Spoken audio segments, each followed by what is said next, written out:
আসসালামু আলাইকুম। সকাল হইছে, এই তো নাস্তা দিয়ে সকালের শুরুটা করে ফেললাম। আর আজকে সকালের নাস্তায় ছিল হালুয়া রুটি আর হইতেছে বাসি গরুর মাংস।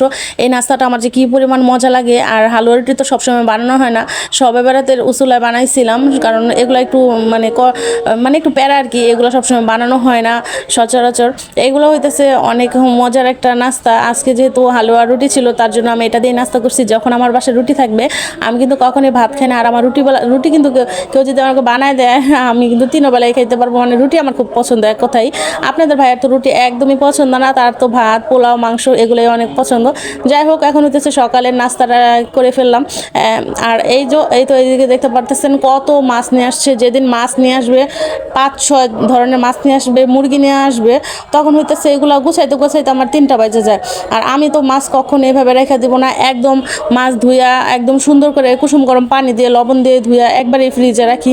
আছে না যে মাছ রেখে দিলাম, না আমার আবার এটা পছন্দ না। যখন বাজার থেকে আনবে আমি একবারে কুইটা ধুইয়া ফ্রিজে রেখে দিব। তারপরে হইতেছে এটা যখন আর কি বের করব, আমার বেশি একটা কষ্ট হয় না, মানে বের করি আর হইতেছে রান্না করি, এরকম একটা ব্যাপার আর কি। তো আমি খুব সুন্দরভাবে এগুলো পানিটা ধুইয়া তারপর আবার এগুলো হইতেছে আপনার লবণ দিয়া অনেকক্ষণ মানে রেখে দিব। তারপরে কুসুম গরম পানি করব, করে এই মাছগুলো ধুইব, তারপর হইতেছে একবারে ছোটো ছোটো পোটলা করে ফ্রিজে রেখে দিব। তো এভাবেই কিন্তু আমি সবসময় এই কাজগুলোই করি। তো এখানে কিন্তু এই চিতল মাছটা অনেক মজার ছিল। আর এই তো এদিক দিয়ে আমি হইতেছে ট্যাংরা মাছ আনছিল আপনাদের ভাইয়া 1 কেজি। এই মাছটা এদিক দিয়ে আমি কাটে ফেলতেছি। আর এখানে একটু আর কি সাজাইলাম, মজা লাগতেছিল, মাছগুলা কাটছে অনেক সুন্দর লাগতেছিল, তার জন্য একটু ফটোশ্যুট করলাম মাছগুলারে দিয়া। আর এই ট্যাংরা মাছ বরাবরই আমার খুবই ভালো লাগে। এই তো মাছগুলো এখন হইতেছে ফ্রিজে রেখে দিব। আর আমার শাশুড়ি চিংড়ি মাছগুলো কাটে দিচ্ছে। এত মাছ আনছে কি বলবো, একা হাতে করা তো সম্ভব না, শাশুড়িও হেল্প করে।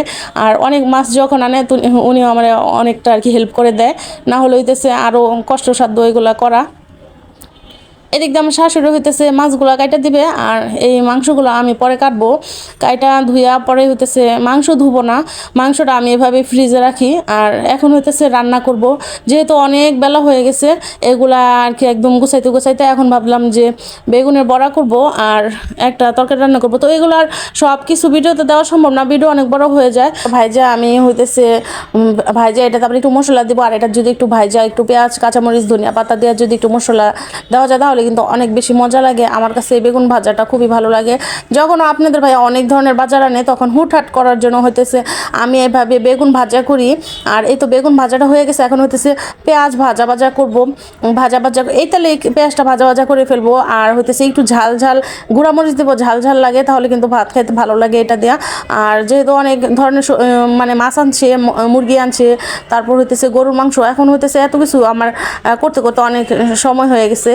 এখন বেশি কিছু রান্না করব না, জাস্ট একটা তরকারি হয়তো রান্না করছিলাম আর এই বেগুনটা ভাজি করছিলাম। তো এটা দিয়ে আজকে দুপুরে কিন্তু খাবো। আর এই তো এখন বেগুন ভাজাটা কিন্তু হয়ে গেছে। আর বেগুন ভাজাটা দেখতে কিন্তু বোঝা যেতেছে অনেক লোভনীয় হয়েছে। এই তো আজকের ব্লগটা এখানেই।